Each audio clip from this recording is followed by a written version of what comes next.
It's working. Is it working? Okay. Yeah, we're recording. I don't.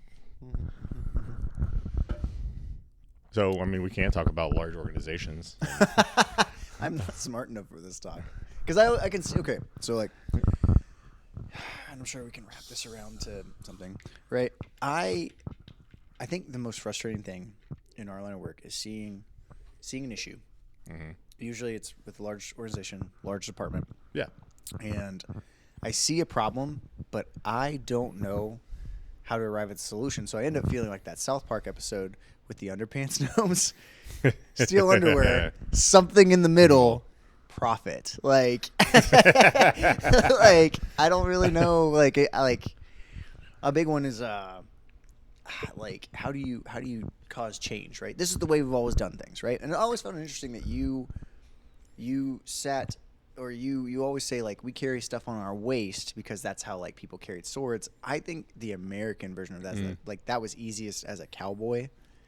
Right, like you're on you carry your gun on your hip, and like you have your hip cocked out. But I think that also still comes from swords, because you got to remember, cavalrymen were carrying swords. They were carrying shotguns. They're carrying longer weapons than we do now. Yeah, and like, but like I guess like I would agree that it's probably time to reinvent the wheel and like switch to chest carry. And the argument of like it looks too military. Like first off, there's not a department, organization, or security company that's not a paramilitary, right? So we're showing up in a military uniform, right? So let's just wearing our stuff in our workspace where it naturally wants our hands to be so that we can cover it, grab it. And then my favorite one is you have like old vets who are like, well, look at where my hands are. They're in my pockets. Well, one, you're sure your hands shouldn't be in your pockets. Or like, or they'll sit with their hands on their hips.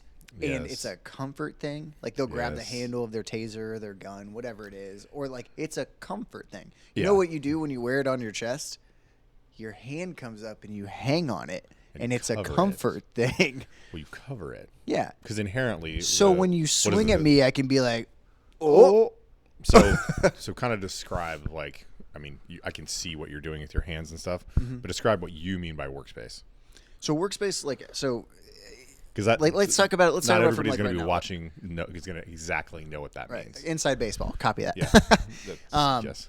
First off, like, let's talk about the fact that like the wheel's not going to be reinvented already. Like, even though we can prove it in video training scenario, like just real body camera footage, right?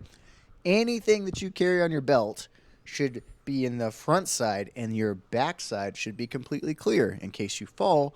You don't want to get sciatic nerve damage, chip a hip, chip a vertebrae, something like that, right? So that's just from the belt talk. And even then, like say, like now we don't sit in cruisers. No. But if you do sit in a cruiser, you're damaging your hips and spine further by having gear behind your hip or on your back, because it's displacing you gradually over time. It's like carrying a fat wallet on one side of your back pocket. Yeah. It's the same issue. It will start to displace your hips over time. My other favorite part is like in the middle of a highly dangerous situation. Yeah. We've been in a fight, and I think it's time to try to cuff this person who's still actively resisting, because we all do that, right? You're gonna go from here, and you're gonna reach back and take away a complete left shield to try to get something that's very complex.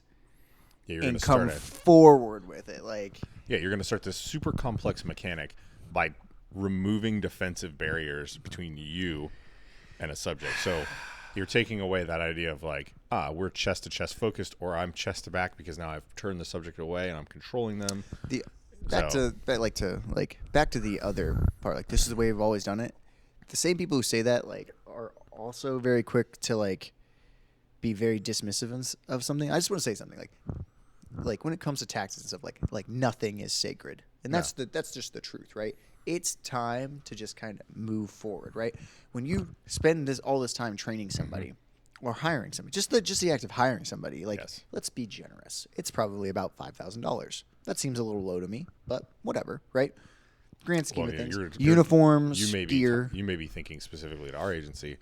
It depends agency to agency, and whatever you just said, I think is actually much higher number. Well, okay. So, like, whatever your investment in this person is, right? One, we've talked about in training, like, oh, like all these injuries coming from training, we're gonna take away from training. Like they're not gonna train as much. If they're gonna get hurt, they'll get hurt on the street, right?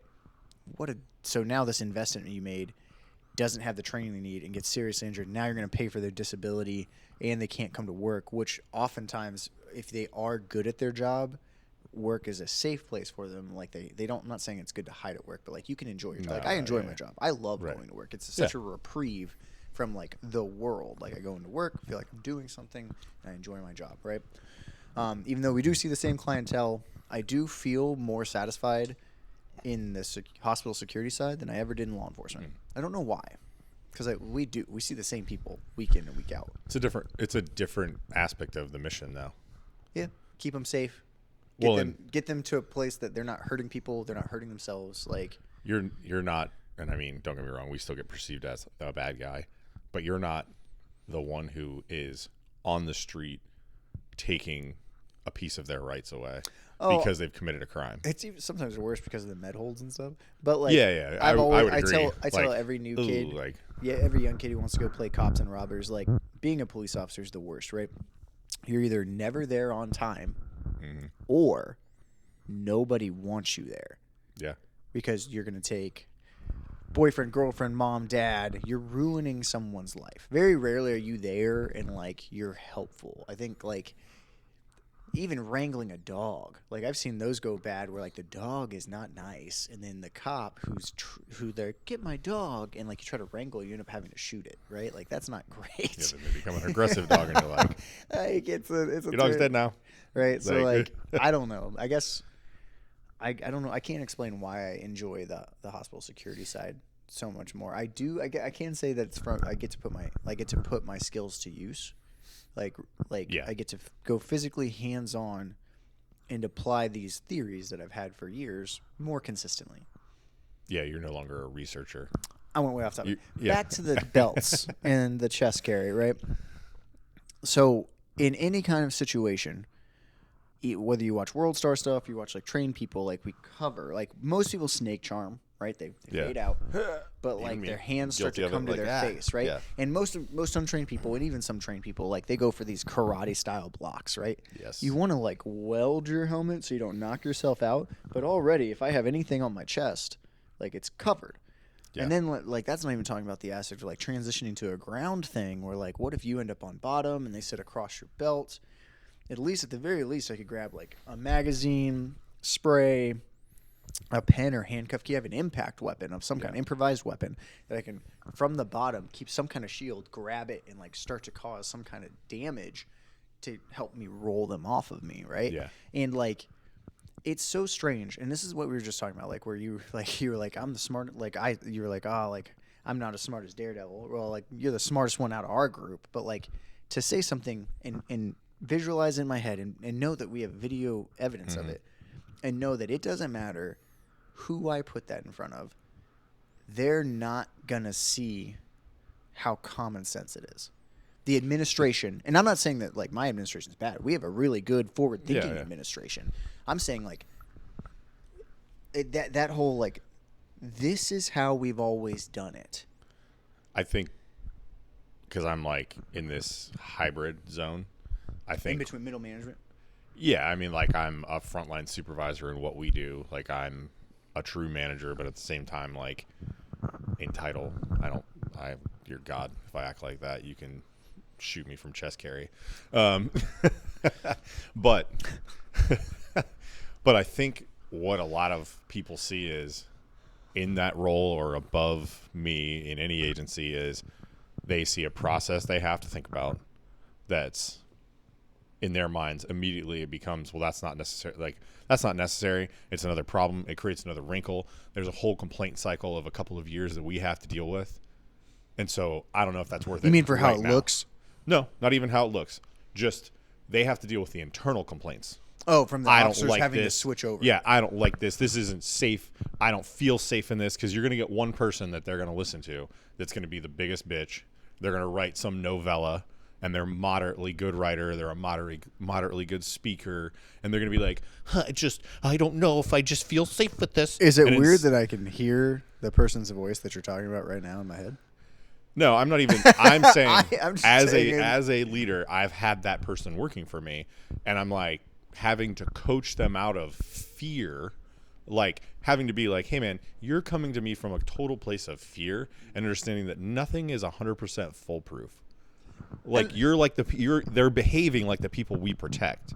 I guess Like- is that something you feel like we curb? Like, do you think that we give enough of a warning during our training sessions? Like this is kind of like you really got to treat it like Sex Panther. Like 60% of the time, it might work. Maybe 60% of the time, it works every time. What's that one from How I Met Your Mother? The naked guy.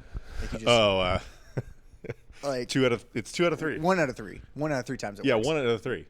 No, it's 2 out of 3. Because remember, it works 2 out of the 3 times that at the end of the episode, one guy, Barney gets Barney's arrested. the one who does it. Barney's walking down the street naked with holding like a piece of trash over his crotch. Yeah. And then the other 2 it works. Yeah. But yeah, 2 out of 3. This 2 out of 3. That shit works. Like your dogs just went full send. that's just one of them. The other one's probably going, huh? What's wrong? Yeah. All right. But no, like so I think what happens is you bring this sea change to a leadership group, and even at my level, like gradiating all the way up, you're going to have immediate naysayers. Mm-hmm. I don't like this because I don't understand it. That's the first hurdle. Mm-hmm. The second hurdle is you have how is this going to be perceived by the entire group? No. We're starting just focus on internal first. Okay. We'll talk about perception outside of a large bureaucratic group in a minute. So you're like, now we got to deal with, well, how is this going to be perceived? How are we going to train people to do it? Are we going to have to spend more money? How much money does this cost the department? What are the complaints going to look like? Because, oh, it hurts my shoulder but not my hip. Oh, I have a bigger problem with this. People are going to come and put goober ass shit on their fucking external carrier. Like, they're basically going to be walking around with 30 pouches and a backpack. What do you fucking have in there? Oh, dude, I remember. So you have those issues, and then you have the issue of the external look of, are we going to war? We're already at war, dumbass. Like, Yeah, I mean, like, and the we didn't start the I fire. mean, and I remember in terms of like goober shit, like we lost. I remember we had to switch to full polyester pants. We couldn't have any pockets because one of our officers, not at my old police department, would fill his cargo pockets with snacks. Don't you guys have cars? Didn't you guys have cars? And you just see him be like, "Dum, dum." You could hear him coming from a mile away because of the crinkle. And like, but like, Yeah. it was just satchel ass. Like, it's just overloading cargo pockets with snacks. And Like, I yet again, that kind of thing, like that's that just speaks to that, the caliber. Like, we're just willing to put anybody in a uniform. well, and that's like at the officer level, the supervisor level, the manager level, or like senior leadership, the UEFM, if you will, upper echelon Keep going. motherfuckers. Just keep going. That melted my brain Yeah. for a second. I was like, what? The UEFM in the glass house covered in shit. I never got that one either. I don't understand that one, but all right. You're like, I'm disturbed now. No, Be I disturbed. don't understand. The glass house covers and shit. Like, what does that mean? Usually leadership groups are throwing their own shit at the wall and saying you're doing it wrong. Oh, In large organizations like that. I now like that term. They're like doing this to get eye holes on you, but it's their own poop. Okay. Yeah. All right. That makes sense. I like that one. Yeah. Continue. So anyway.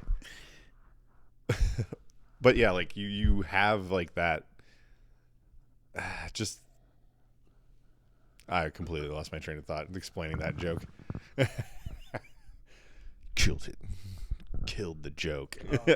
It's fine. Yeah, I rubbed off on you. Great. Yeah, he's I do feel bad for how hard I've hit you when you came back and you're like, hey, you got to take some off. Why? Yeah. The doctor said you almost attached my retina. yeah, there's like a tear in one of my I'm so sorry. eh. Close to real though. I forgot what we were talking about. Chest carry, right? So like, Oh, we were talking about people just attaching dumb shit Oh, yeah, to goobers. like yeah, like you as a group, and I'm not even pinning this on leadership in any group. If you're letting people walk around stupid, that's on you as a group. Say something. I do. There was Like if they look stupid, be like, "Hey man, you can't walk around like that." There's a person who was complaining for his shift that anytime, now grain of salt, like this person's not the best, but like he's like anytime like you try to say something, unless you're one of the cool kids, like you just get made fun of. I get that to a point, like I understand that, but like I also like, I don't know. It happened the other day in training. Like I said something, and one of the officers who should train more thought he was going to be cute and say something. And I was like, all right, man, we'll see. And then for the next 4 hours, he saw. like, like, I mean, like, and then I imagine that he doesn't, you know, takes it a little bit more serious. But I agree with you saying, like, hey, man, like, you're kind of making us look like trash. Like, like, don't do that. Like, that's not an insult. Like, your shirt's not clean. You're wearing all the. That's not the. Yeah. Oh my God. Like, and that's any agency. Like, I've gotten close to people and I'm like, you stink. Ugh. Like, if you wear a dark color that doesn't hide the smell and your dandruff shows, and if you wear a light color, you need to be more careful about what you eat, and you need to OxyClean. OxyClean. You need to invest in like. You need to, if you need to, and I'm not throwing shade. Everybody has like different things. Like you might need true antiperspirant, not just the Axe spray. Yeah. Like you have to. If you don't take, and it's such a weird one because like I know my hair. All right, I understand what I look like, but like I think I look pretty good in our uniform for the most part. Like right now, you look like a fucking retarded philosophy professor. Do I?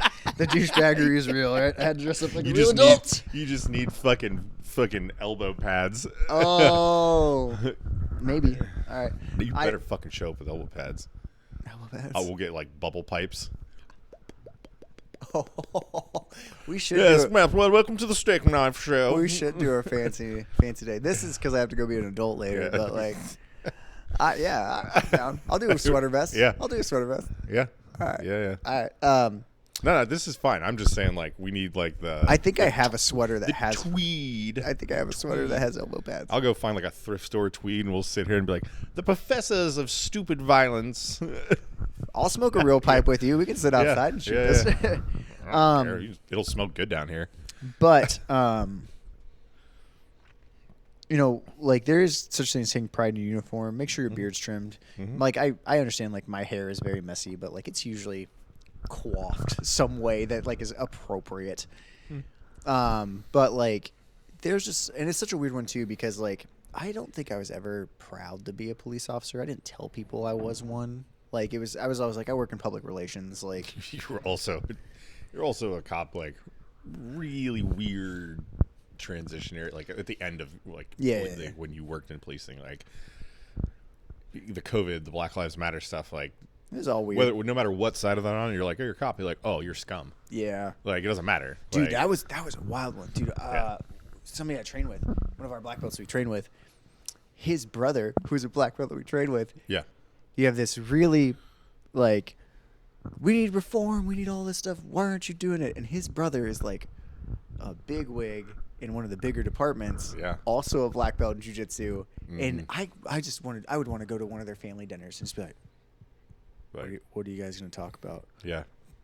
Like just listen to these two savages, like because they're both brutal, like just human beings, like sharp, like intelligent, sharp. Yeah, they can fight. Like like warriors. They're warriors. There's a third brother. I don't know anything about him. Yeah, he just exists. Like, can you imagine two black belts in jiu-jitsu? One's a very successful businessman. The other one's a very successful police officer. Like, what do you do? Like. You're just the spare. It's like I'm here. Yeah. Like, wild. But I don't know why did we start talking about chest carry? Because that was what came up. We should switch to chest carry. It just is. Like it absolutely it is progressing. What we're getting at is we need to modernize the carry system for Well, uniformed. if we're breaking it down to the simplest ones, Yeah. you and I are really trying to figure out a way to modernize or modernize, bring into the 21st It's century. modernized. It's not even anything really new, to be honest. Like in the military, a lot of people have never carried their pistol, although drop legs were a big thing in vehicles. But whatever, like Banging that shit on the door. I hated a drop leg holster. Oh my God. I think it was literally just a throwback from like the 80s in Hollywood. Yeah. Like they saw it in Heat or A like lot of somebody, cool shit from that looks cool in movies. Well, and like there may Like- have been like somebody probably had a reason for carrying a drop leg at one point that may have made sense. Like maybe like on a horse. Maybe. Yeah. Like as you're riding and Or it's like, it's a literally motorcycle. like you I could see it as a extend motorcycle, like having it down. on your Yeah. or an ATV. Like, you know, if you're Yeah. a park ranger, something like that. Yeah, because you're literally it's at the extension of your hand. And that's the whole point, right? Yeah. But like But you got to think like also- most of our like so let's talk about it this way, right? Yeah. I don't know if you guys have ever if you are lucky enough to work at a department that will allow you to bring like my department had a hookup through a used car thing, and ones that were getting sent to the compactor got driven onto our range, and we practiced shooting outside of windshields and stuff like that. Got to see like bullet drops, but like drawing from a hip holster as opposed to like if you know we get the chest carry and everything, like my stuff will be right here. Yeah. And on my rig at home, like my pistol is here, like right under my chin. Yeah. Right, like my highest workspace. It's not down here. It's not a big cross draw. Like because like if somebody went to dip for a weapon here, I would pin it, and that arm is never coming up. Yeah. It's not strong either. And Not strong in this cross. and if you need that one, we can share the video of Mike Chaney being held down by Chris Minor. Yep. And Chris is like, try and draw it. Draw it. Mike's really good. Draw it. Mike's really good. Like, and Chris Minor, I love you, Chris, but you're not as good as Mike Chaney. You are in that sense. Like, he scares me. Chris Minor scares me because he looks the part and then he can back it up. Yes. That construction worker will beat my head in. Yeah. It will take all my skill to survive that. Like, he made a joke about us saying something about people being mean in gyms. He's like, "You were talking about me, right?" And I said, "No." I was like, Chris- "You're really nice to me." Chris is the He's like, sweetest he's person like, ever. He's like, "Do you want to fight?" And I said, "No, No. no." I was like, no. "Nope." I think I was like, "I want to roll jujitsu with you," and he's like, "Okay." Yeah. Like, Yeah. like he was Chris fucking is with the me, sweetest and I'm like, person ever. "I don't love want to Chris. fight you." You know the Like, one. You know the one who really scared me. Who? Jackson McCord. Yeah. Jackson looked at me one time and he said, "Do you want to roll for real?" And I'm usually down. And I Yeah. said, "I don't know No. what's going on with you, Jackson, but no, I don't want that." I don't want that at all. That's one of the only people that I could think of that be like, because that he's You're like, "Can you go do some math?" Or something? yeah. Can you go calm down? You go do some math. Or Go be or autistic over you know there. what? I will come say yes to that one after you've rolled 3 rounds. I will absolutely be like, all right, I'm ready for this. Like, Are you hurt go again? get that out, Yeah. and then I will slide in there, right? But it's very few people that I wouldn't like. Whatever it was, I don't even remember what it was. I think he was mad about something, like his job, because I just remember he walks into our gym now and just covered in like dirt and oil. Like this man is like a master class engineer.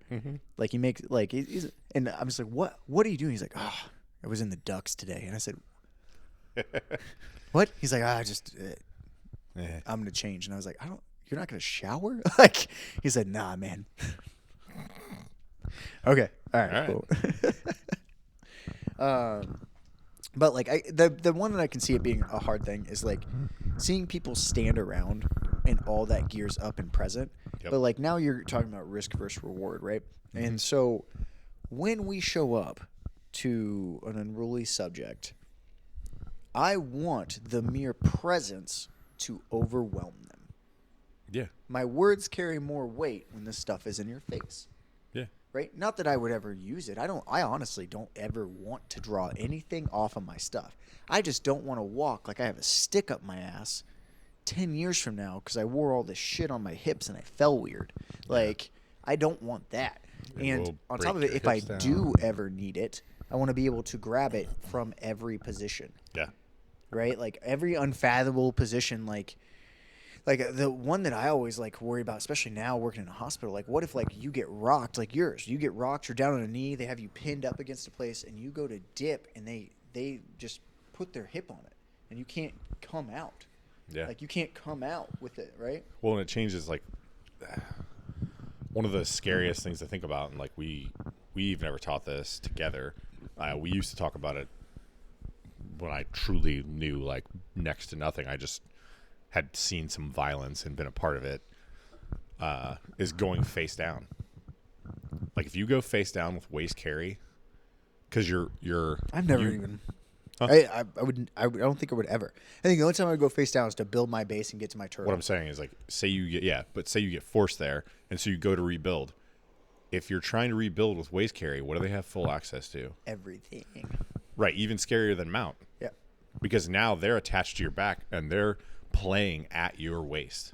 And they're in line with it. It's not like Yeah. they're cross grabbing trying to defeat your holster. Like their hand mirrors your hand. Correct. So like they're they're shadowing. in the functional. Yeah. So if you're right-handed, their right hand has to extend across your back to grab your weapon. Yeah. If you're left-handed, same thing. Or they can Well, even I guess- snake under their belly. I guess I've seen that because I watched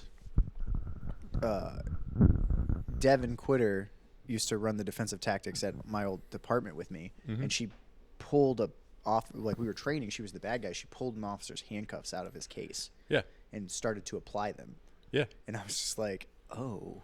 Yeah. But like, I mean, I'm not I saying never experienced it, but I can see it. Like you see what I'm saying? Like Yeah. it's something to think about. Like that's like probably one of the worst case scenarios. Yeah, But like that's a if bad it's one. all here, now it's even protected. standing. Can you imagine if they pin you up against a wall, like a cage fighter uses Yeah. cage work? And that's what I'm saying. Like your arms are trapped. Oh no! But if everything's right And here, even then, like say, I'm not even saying getting a good draw. Like I don't Yeah. think that in in a tangle I would try to draw my taser. Yeah. I'd definitely draw my pen or like my Mm-hmm. spray or like a magazine and use it as an impact weapon and just hammer fist with it. yeah, Like something to like break their grip, get some distance. Like, but It's- like because it's something to I know think that when I about, say kids. pin, Yeah. like people are like, oh, like you carry pins in your chest pocket. Yeah, but like imagine if everything was at my chest pocket. Like yes, on top of like, and I'm not saying that like we're like shifting roughly 15 to 25 pounds of weight from your hips to your shoulders on the front side and overloading your back that way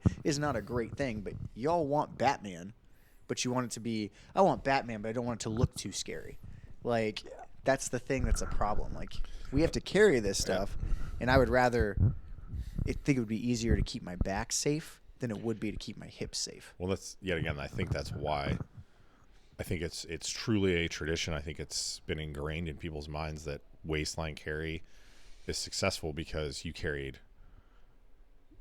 weapons there. Like you're running into battle with weapons there, and they're longer weapons. So yeah, it makes like you don't want to carry a long sword to draw it up here.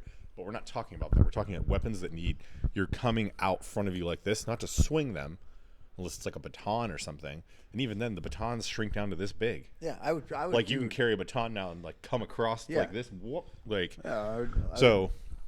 What I'm saying is like I truly think it had to do with the length of the weapon and like the mobility of using that. Well, weapon. and like you said on like the bike, Yeah. the horse, the ATV, like Yeah. your hand rest there.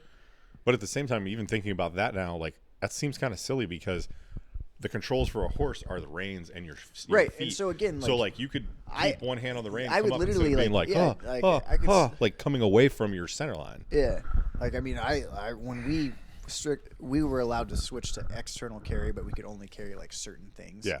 And it was basically like it was a way to not have to have your body armor under your shirt. Yeah. Our external carriers looked like shirts, professional shirts. Yeah, yeah. But like it was external, so you got a little bit more air. We weren't allowed to wear stuff on it though, and I thought that was so dumb. But like the second that happened, I was here all day, home base, Yeah. just talking to people, like very comfortable. And this natural hanging action pulled my hands away from my gear, Yep. like because this felt safer in case they tried to ambush me. Yeah. And then, you know, like if it's on your chest, like somebody just reaches out and touches it, cool, what a gift. I'm gonna Yeah. collapse and now we're welded together in a phone booth where I train. Not like if I'm here talking to somebody and somebody comes up and reaches behind me and grabs. Yes. Like, and now they have a hold of like the handle. Yeah. What a horrific feeling. Like, I just, man, it's a hard, especially, and again, like it's such a weird place to be in. How do you tactfully and respectfully look up to a person in power with like true decision making and say, I'm so sorry, but like I don't think you know enough about this subject to make a decision like this. I think you just need to trust me, or trust our team, our training team, whatever. And just like, again, I always fall myself, and it's kind of like my catch-all. Like when I see it, like again, back to the underpants thing. Like I see this problem, I just want the opportunity to fail. Yeah. And I'm even willing to like how do we logistically like make this better? You want chest carry, and like it's considered something special. The person who wants to do it has to go through like extra training to retrain them on where everything is, break bad habits, like get the practice of drawing 100 times as they had to in academy. Like okay, cool, I'll add that caveat. Like but like it would have to. I mean, it would absolutely have to be like a true like rolled out like. Well, and I think again that's why administrators hear, see, whatever, and they're like, that seems like a lot of money. They hear cash rules everything around me. Cream, get the money. Dollar bill, y'all. You're not gonna replace it. Today in my head is cop cutie, cute and on duty. For the rest of the day. Blue booty. Oh, that's gonna be playing for the whole week. Yeah.